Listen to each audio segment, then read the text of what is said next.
मिजाज रहे मिजाज।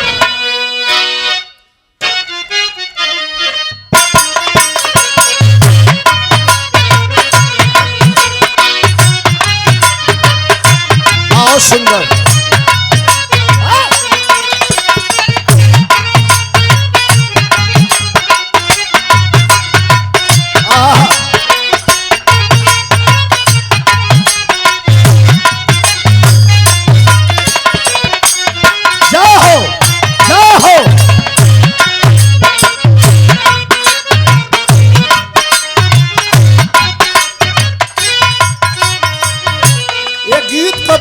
बलिए का लहरा है ये गीत का लहरा बात में बताई तने है चरण में चली स्वामी जी के। अरे चरण सदगुरु के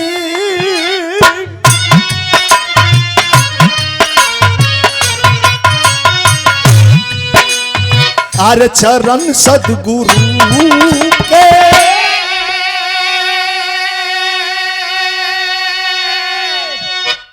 अरे पखारत रहीला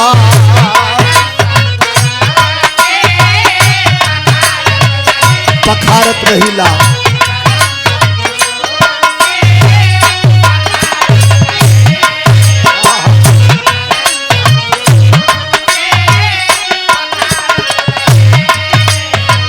अरे परमहंस रहिया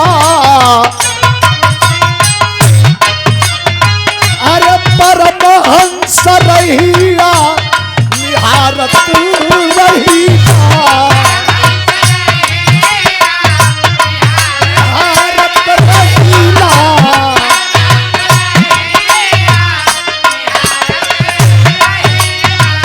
अरे परमहंस रहिया निहारत रहिया। चरण अपना मालिक के चरण सदगुरु के पखारत रही सदगुरु के पखारत रही।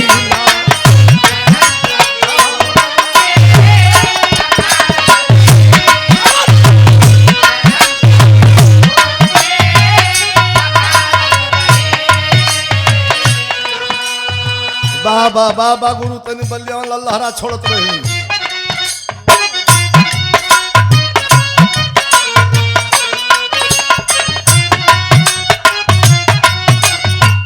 तारकेश्वर मिश्र राही जी के धरती से हमार छोट भाई अरविंद बाबू अरविंद यादव जी के द्वारा देखी एक तर्ज बड़ी सुंदर बा। एक लाइन ले लें ई बलिया के धरती के तर्ज है।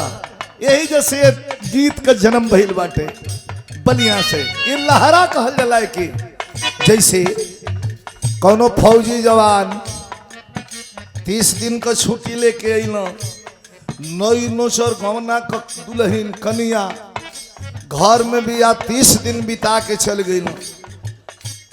सखी सलेहर पूछे लगली का हो फौजी हो कैसे कैसे बीतल है। तो धीरे से कहतिया अरे सोते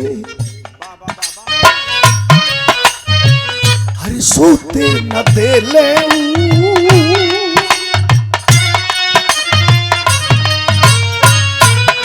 बतावतिया कि सोते न दे ले जगवले रहे।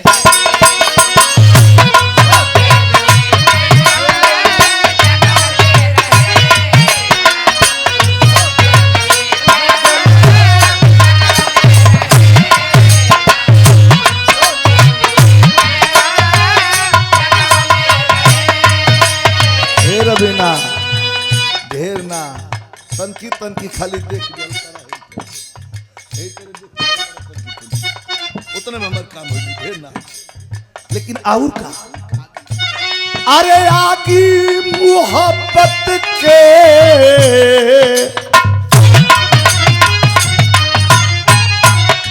आगी मोहब्बत के लगवले रहे।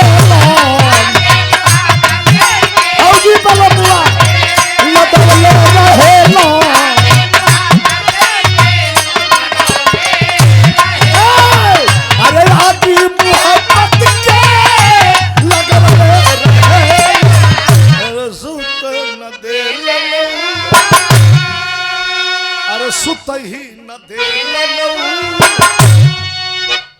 तक तो ठीक कहे और जगौले पर का कहो पकड़ के गर्दनवा हारे ले जाओ आ कहे कि सूते न देलन खाली जगौले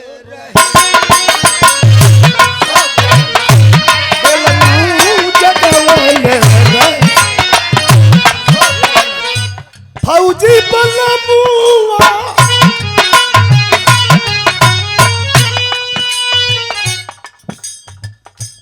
फौजी बलमुआ हवन बाला साथी रहना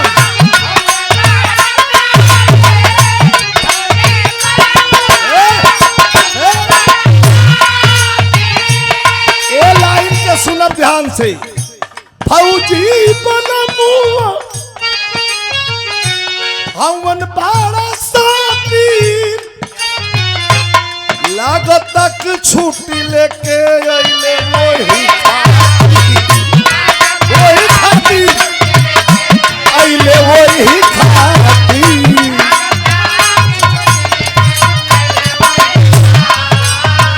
लेकिन हमार लाइन बाटे परमहंस रैया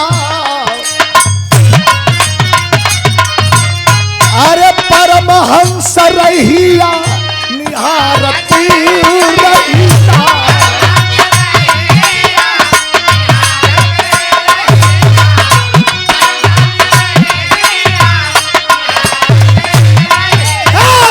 परमहंस रहिया निहारती चरण अपना मालिक के चरण सद्गुरु के अरे पखारत रहीला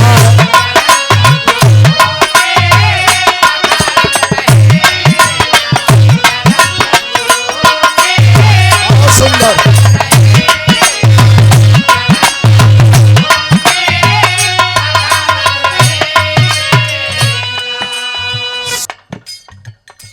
पहली लाइन धीरे से भैया भैया बोलिए पहली लाइन बड़ी सुंदर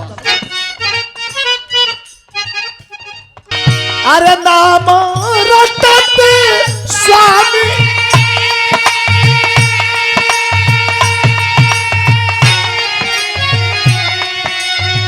अरे नाम रटते स्वामी सब मिली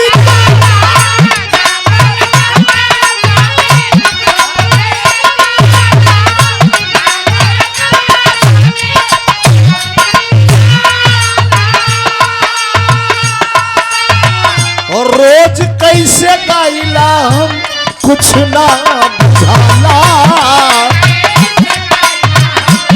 कुछ ना बुझाला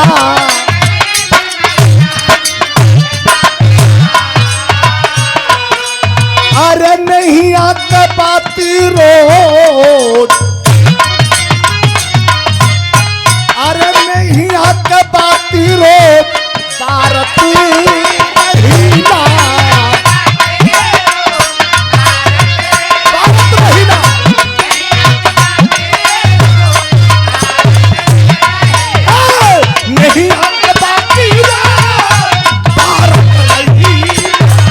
चरण सद्गुरु के चरण अपना मालिक के पखारत रहीला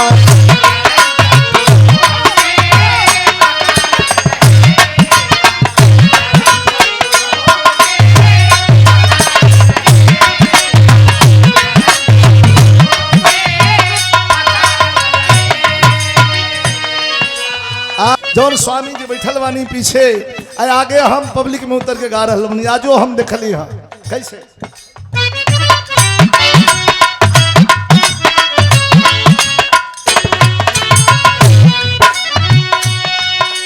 थोड़ी देर लगा ली भाई तो अब वो लाइन जमन वायरल भाई रहे आज भी लोग करा के सुनता कैसे यहाँ तमाम प्रतिनिधि लोग एकत्रित बाटे अरे हम बतावत भैया बोला मत हो प्रधानी लड़े वाला लोग बीडीसी लड़े वाला लोग एमएलए एमपी लड़े वाला लोग भी यहाँ बाटे एमएलसी का प्रत्याशी भी यहाँ बाटन हो, लेकिन जितने प्रतिनिधि हैं प्रधान से लेकर राष्ट्रपति तक सारे लोगों को छूती हुई है लाइन निकल जाएगी। जरा ध्यान दीजिएगा। अरे सत्य से ही सत्ता डोले, अरे सत्य से ही सत्ता डोले, मर्जी से डोले, सदगुरु के मर्जी से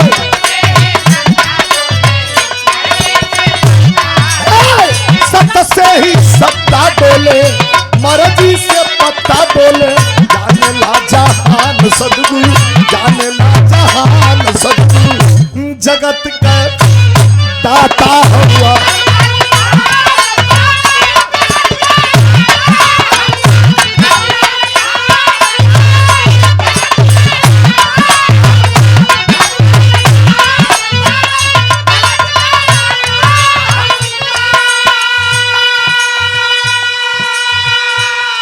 महाराज ये प्रेम ही तो है कि आज दरवाजे पर मिंटू यादव जी, भोरिक यादव जी के दरवाजे पर ही इतना रिश्तेदार साथी संगी गांव ग्रामीण अंचलों से लोग चल करके आए हुए हैं।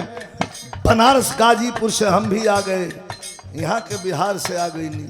ये प्रेम ही तो है। केदार भाई हमारे बड़े प्रिय हैं। पहले तो हमें हर करत रहे, ख्याल बाना हम कहा नहीं नहीं नहीं, लेकिन जब याद आया हमें कि नहीं, हम की कसम खैले बानी कि केहू के लौटाई ना तो नहीं कैसे करत नहीं। चलो बहुत आप लोगों ने दिया है, इतना दिया है, इतना दिया है कि साला घर भराई रही तो 2-3 गो कोठरी भर गई रही। इतना दिया है आप लोगों ने। अब तो प्यार चाहिए, प्रेम चाहिए। कौब से जानता नहीं, एक्सीडेंटवा जब से भइल तब से मांगल बंद कर दी। साला कुछ नहीं खे यहाँ, जांच सियार के आदमी चल जाई, मैं यही जो रह जाई। कल मालिक कोई और था, आज मालिक हम हैं, कल मालिक कोई और हो जाएगा तो झमेला कौना काम का बा। प्रेम से निभुक जाए कि चाहिए।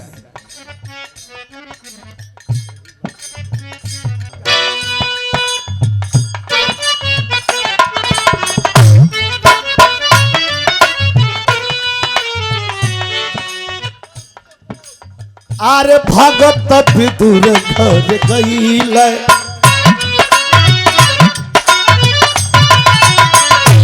सुनी ना देखी, दुर्योधन के दरबार में जाए के रहे, खाए का निमंत्रण बा, भगवान चल दियालन, लेकिन वही नगर में एगो गरीब आदमी का कुटिया बाटे।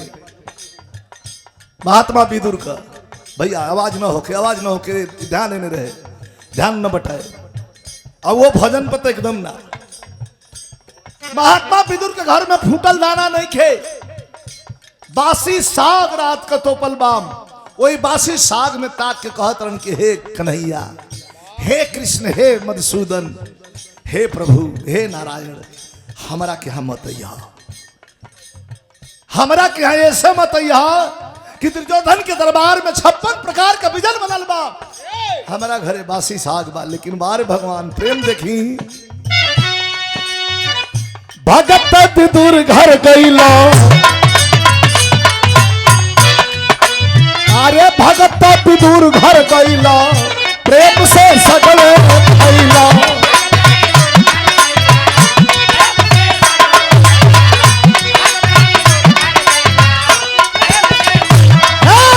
अरे भगत विदुर घर गईला, प्रेम से सगले भइला। छोड़ के पकवान सदगुरु, छोड़ के पकवान सदगुरु, जगत का दाता।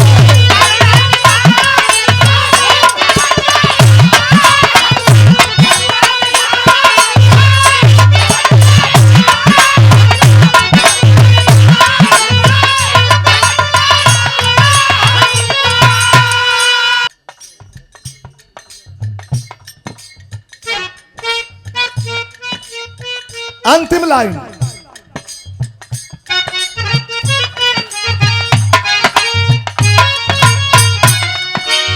अरे बिहारी गणेश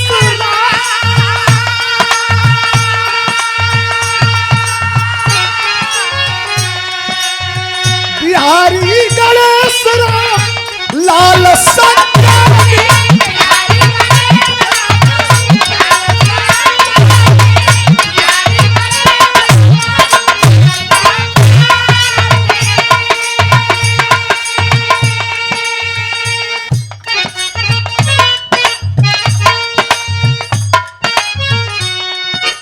अरे बिहारी गणेश राम लाल संजय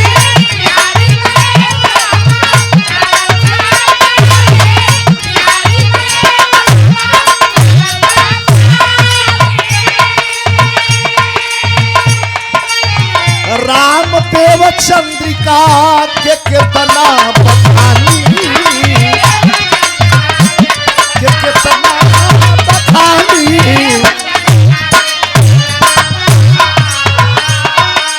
अरे विजयी डहरिया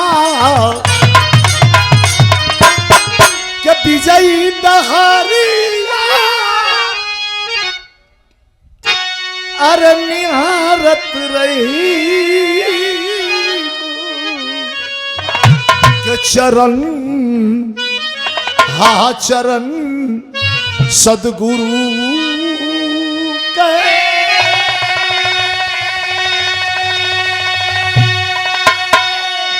अरे पखारत रही